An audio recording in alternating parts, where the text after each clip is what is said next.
Hello everyone and welcome to our gaming network architecture class and the fundamentals of game networks class. The network architecture is the undergraduate version of the class, and the fundamentals of game networks is the graduate version. And basically we would study in this course the contents that are related to gaming network technologies. My name is Dr. Alireza Tavakoli, and I have a PhD in computer science. Here, for the first day of the class, actually, after I want to welcome you to this class, I would like to talk about basically showing you a very basic navigation through our online course materials. If you are not familiar with the Learn 9 technology, which is the new Blackboard that we are using and utilizing for our classes, for our online classes. And I'll walk you through here and there about the areas of interest in the class, and then I would like you guys to try to check your course homepage and course contents quite regularly and look for announcements that will be sent out. For now, if you go on your Blackboard system, you will see your course under the GMNG 4314 or 6314 listed in your Blackboard system. And when you click on each course, the course homepage would show up. And in the course homepage, you would see the title of the course, and also you will see the areas on the course homepage that are portals to the contents and the information pages in the course. For now, you would see the course content. It's a link that takes you to the course content, which will be the weekly materials that will be posted out.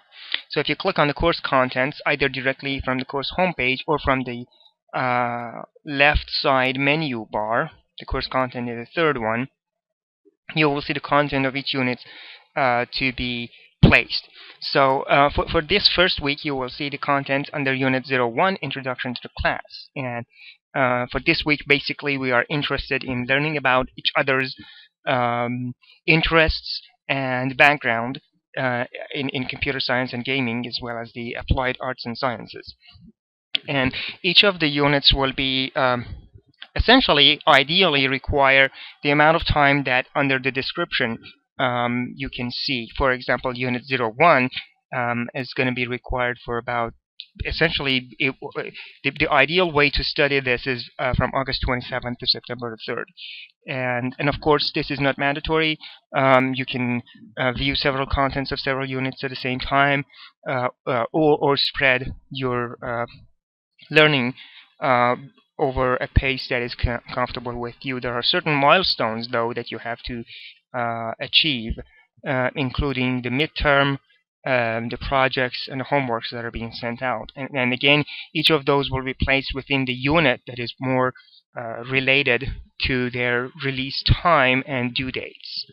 But again, you can, as long as you return everything by the due date, you can take your own pace.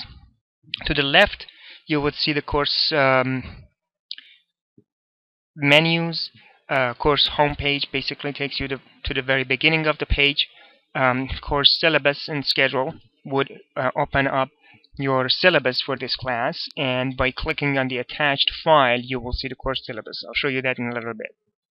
Course content link again takes you to the content of the page. I'll talk about this content a little bit later.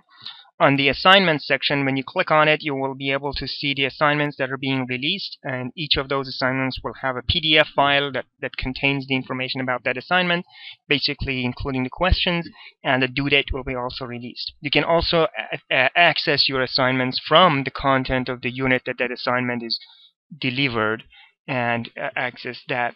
Under the assessment, you won't see anything yet. Any survey or examination or task will be placed under this assessment. And again, you can access those assessment materials, such as examinations and, for example, midterm tests or quizzes and things like that, directly from the content of that unit as well. I'll put the presentations under the class slides. And so, for example, for this week, you will see the intro to syllabus PowerPoint presentation. And I'll also create a video about that as well. The discussion board takes you to the discussion board, and then under the discussion board you can create forums to put your discussions, but weekly with each unit there will be a discussion associated with that unit, and you can access that discussion either directly from the discussion board or from the content of that unit or that week. That again, I will show you how to do that later. And then the next link is the messages, and that would take you to the primary communication means within this class.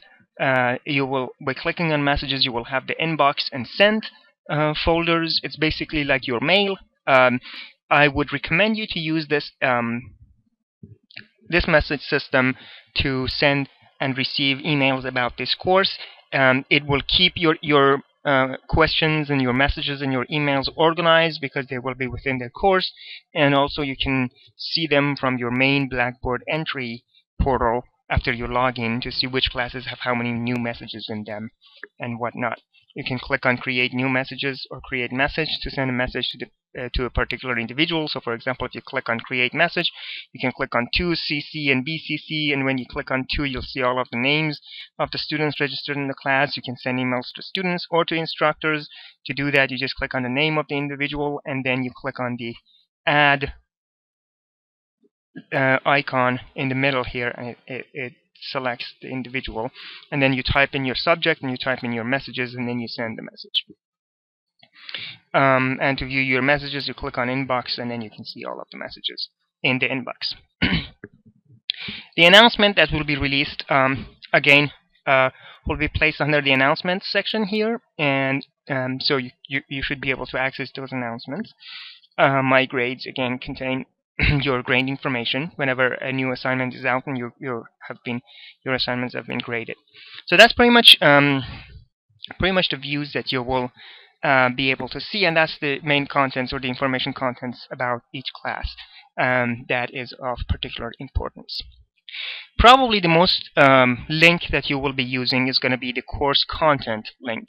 So when you click on the course content link, a list of all of the contents, or basically all of the units in the class, will be released, and so you'll be able to see the classes that are available.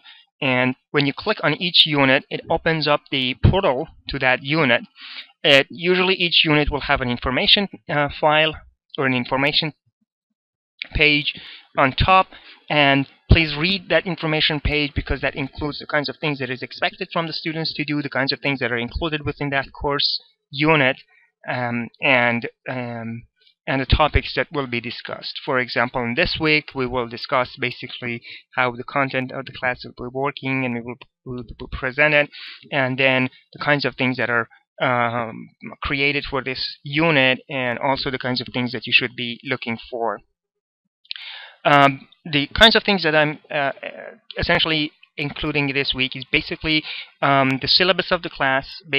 Try to help you familiarize yourself with the class activities, the grading policies, and the information about how your course materials will be evaluated, and any other material that is related to this class.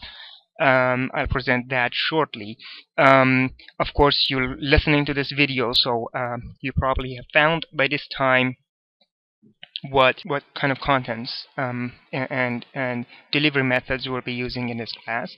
There's going to be a discussion associated with this first week of the class, and so I'll ask everyone to try to participate in discussions. The discussions are important because, as I will say in a little while when I'm talking about the syllabus of the class, that these information or these discussions will be a very essential part of your class participation, and that accounts for about 10% of your total final grade. There's going to be the first homework assignment. I call this introduction homework. It is released this week, and it'll be due by September 10th at 11:59 p.m. And also, I have released a class survey, and I'd like you to participate in the class survey. It's essentially let me know what your background is, what your interests are, and what kind of programming languages and other information that that may be helpful for crafting the contents of this class for the widest possible audience range. Each class unit, including this class unit, will have, aside from that information file or the information page to it, it will have two sections: a learning unit and a discussion and assignment unit. The learning unit contains lecture videos, slides, and any reading materials that will be assigned to that unit. And then the discussion and assignment section will include discussions that are related to that unit, assignments that are released with that learning unit, and also if there is any survey, test, or question, they will be placed under the discussion and assignments unit. This way, we'll keep the organization of the class in such a way that if you needed to listen to the videos or find the PowerPoint slides, you can easily find them within their own learning unit section, and other class activities will be placed within the discussions and assignments unit of the class. When you click on the learning unit, you should be able to see three basic sections. The first section is lecture videos. That's where the contents of the videos are located, and of course you have found this video, so you're watching this, so you know where to find that. The PowerPoint slides that are related to that week or that unit are also placed under the PowerPoint slides section of the learning unit, and you can access them either from the PowerPoint slides section of your learning unit, from each unit material, or directly go to the class slides from the left menu right here and access those. And any further reading materials will be placed within the further reading materials section of the learning unit. So for example, if you click on the PowerPoint slides section, you'll be able to watch and download the PowerPoint slides with this learning unit. If you click on the further reading materials, you will be able to see what reading materials are created for each of your units. If you go back to the content of each class unit, you'll now see the discussion and assignments unit right under the learning unit, and so there would be all the discussions and materials that you need to be participating. For example, in this class, you'll be participating in a class survey. You will be basically downloading and starting to work on your introduction homework, and I will also create a link of your first week discussion, so you'll be able to see that under this discussion section here. Alright, now after looking at the contents of the course and how to access each feature and each material from the Blackboard, now I would like to talk about the syllabus and the particular information that are relevant to this class. And again, this is the Gaming 6314 and 4314 game networks. I will be the instructor for this class, and I have my doctorate in computer science from the University of Nevada at Reno, with mostly focusing on computational vision and artificial intelligence. And I've been with UHV for 3 years now, and I am also the director of the Digital Gaming and Simulation program, both undergraduate as well as the graduate concentration within the computer science and the interdisciplinary studies programs. My office is located at University Center building in Victoria campus, on the first floor, room 109B. And my telephone number, my office phone number is 361-570-4204. And you can also email me at tavakkolia@uhv.edu. The content of this class is delivered from the UHV Blackboard online learning system, and you should be able to see the contents from your Blackboard access. So what will we be discussing in this class, and what are the topics that we'll look at?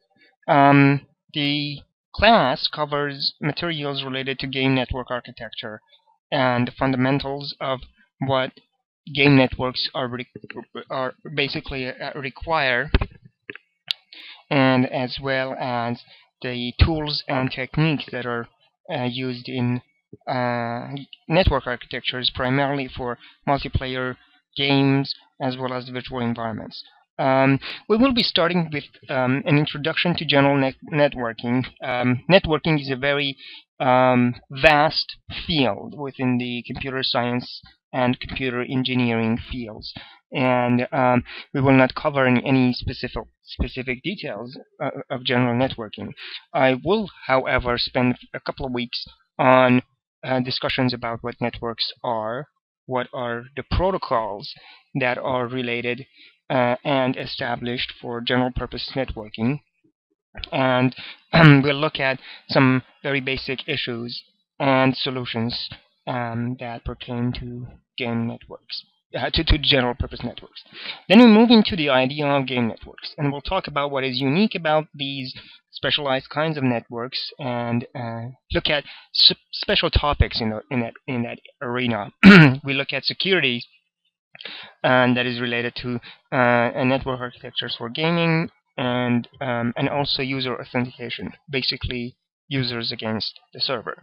We'll see how the decisions are made in client-server architectures that are used in gaming network technologies.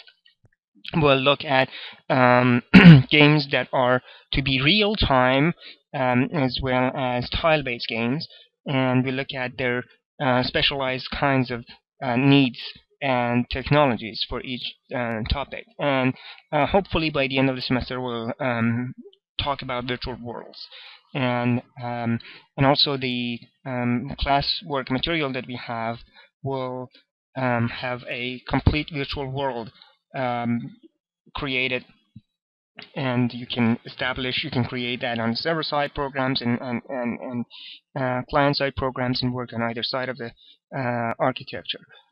So this is the idea and what we will be going over. Now, when it comes to this class, this is a very highly technical class, and with that in mind, it does not really require in-depth specialization in computer science to be able to understand what topics are being discussed. However, there are several technologies that we will be employing in this class when it comes to the projects. But generally speaking, anyone who has any background or knowledge of networking, as well as a rough view of programming, should be able to handle the contents of this class. We will, however, pair students up in groups that will have artists, programmers, and other different capabilities towards establishing a nice project for the end of this class. When it comes to the engines that you can create your example programs or projects, the basic topic is, or the base engine is Unity. And if you have any experience with Unity, you should be able to create a multiplayer game within Unity after this class. The reason that Unity is the engine of choice here is that we have a server that's on the networking technology. It's called an Electro server. An Electro server is a server that is developed, and when we will talk about that in a couple of weeks, and I'll show you how to install it and how to get documentations about it, and that works hand in hand with C# and ActionScript. And so for that reason, we will have DLLs, or dynamic link libraries, that are primarily built and can compile for C#, and you can use those libraries to be able to write your network protocols and communications with Electro server under Unity. If not, you can still use the Electro server in conjunction with Java and ActionScript programming platforms to develop basically multiplayer games in Flash. And I'll talk about the examples that we will have, and we'll discuss in this class a little bit later. So what are the materials and textbooks that are helpful for this class? The class, first of all, does not have a required textbook. However, there's a textbook called Action Script for Multiplayer Games in Virtual Worlds by Joe Maker, and here's the ISBN for the book. It's a highly recommended textbook for this class because this is actually the text a recent book. It's published in 2010, I believe. However, since then, the technology, the Electro server has developed and advanced a little bit more. And now we are about 3 versions later than the one that's discussed in the book. But that being said, the majority of the programs that are discussed in the book, there are counterpart programs in Electro Server 5.2 and 5.3 that you can download, and I'll put those contents on our class in the Blackboard that you can download. And so we will have side-by-side examples of the programs in both compatible with Electro Server 4.3, I believe, that's the textbook, as well as the 5.2 and 5.3. But by reading through the examples, you should be able to get a very good idea about how to establish and create your programs and your networking communications, either under Unity or any version of ActionScript. So you really don't need to have the textbook to be able to start working, but the textbook will give you clues and ideas as to how things work in Electro Server. The documentation and some of the additional information that you might need, are also on the ElectroTank online website. And that website is where you can download the materials and the server, as well as look at documentations about it, read about the Electro server in general, and you can see a lot of examples in C#, Unity, Flash, and essentially web-based materials.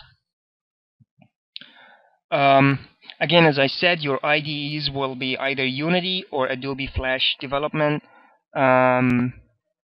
IDEs, and so I think the Flash Developer is free. Is a free IDE. You can download it from the web. I'll also put the links to these downloads, as well as the download of Unity 3D in your class materials, so you can access those as we go on. When you look at the grading criteria for this class, you will be looking at several kinds of assessment materials that will contribute towards your final grade for the class.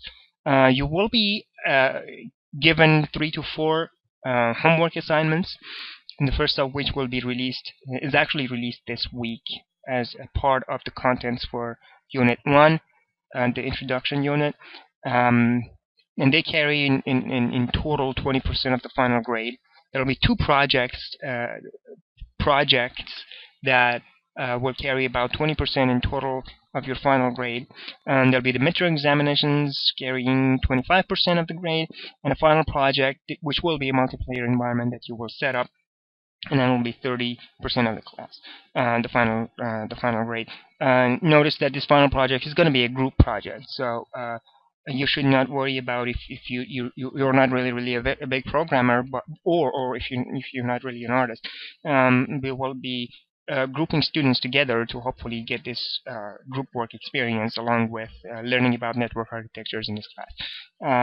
There are class participations carrying about 10% of your grade, and this totals up to about 110. So your grade is out of 100, and 10% or 10 points is the extra credit, which is essentially your class participation, and that includes your actively participating in discussions that will be posted, and also the class online meetings that we will be scheduling.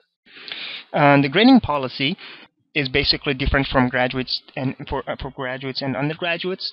The grade A is assigned for 90 to 100 for graduates, and 87 and above for undergraduates. A 76 to about 89 and a 72 to about 86 will give you a B for graduate and undergraduates respectively.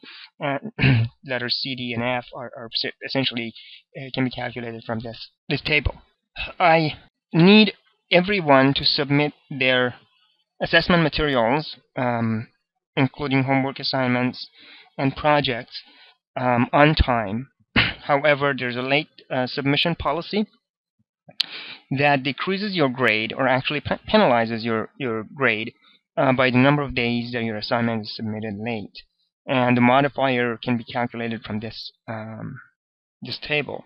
If you return your assignment before the deadline or the due date, you'll get the full grade. So whatever grade you get, that will be it. If you're a day late, you will be penalized by 6% of the grade. So that means that even if you make 100, I multiply that by 95%, so that will give you a 94. If you're 2 days late, 1/4 of your grade will be penalized. And if you're 3 days late, you're essentially going to get about less than half of your final grade, or your total grade for the assignment.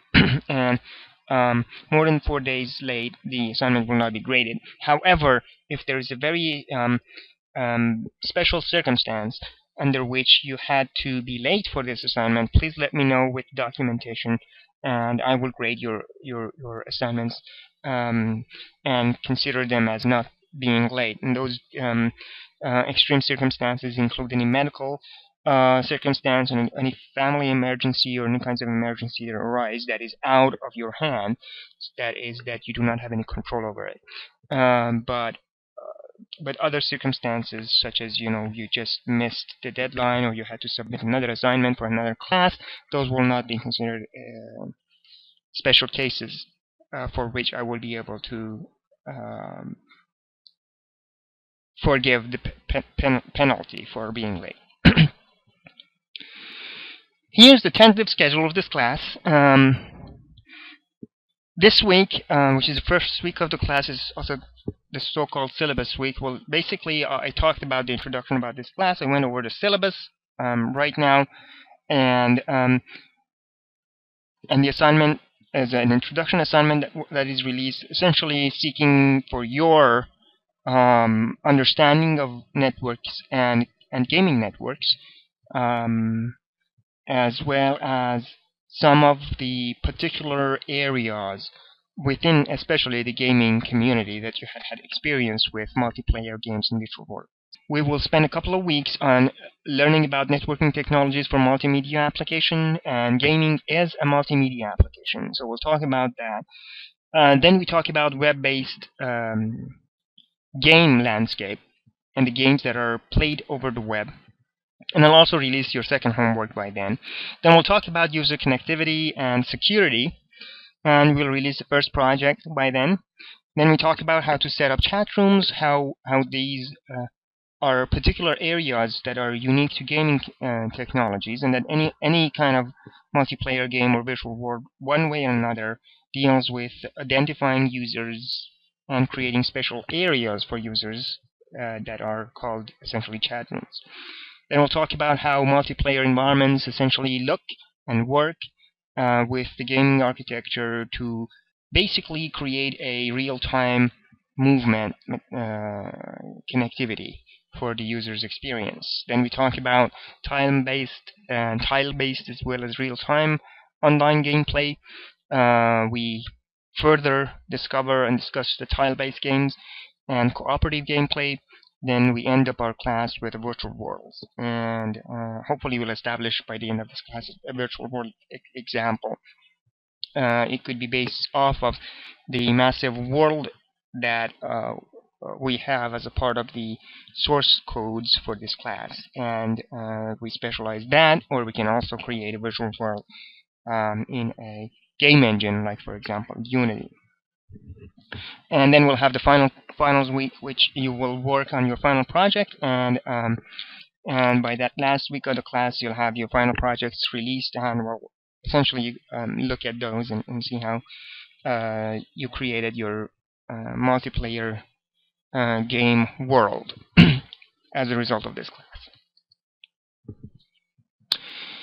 So, as I said, there are two areas that I would like you to participate in.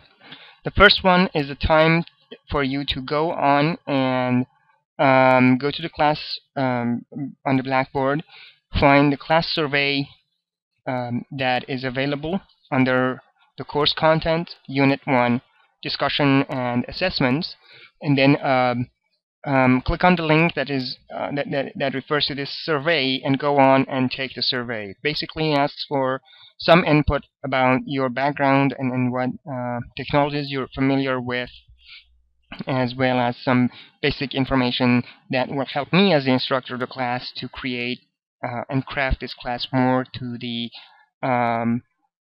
capabilities of all the students in the class. And then look for the first assignment called Introduction Homework. Download that and start working on it. You do not need to have any specific information for this class to be able to start that homework assignment and finish it. It's basically seeking for your information and your in your own words, your ideas about some of the topics and techniques that we'll talk about in the class, as well as giving me a way of assessing what backgrounds you have with special technologies in gaming, either you have been aware of or not. So basically, this is the time in this homework is about you kind of sitting back and looking at the kind of experiences you had with some games and think about how the technologies that we will discuss in this class are utilized in your game experience.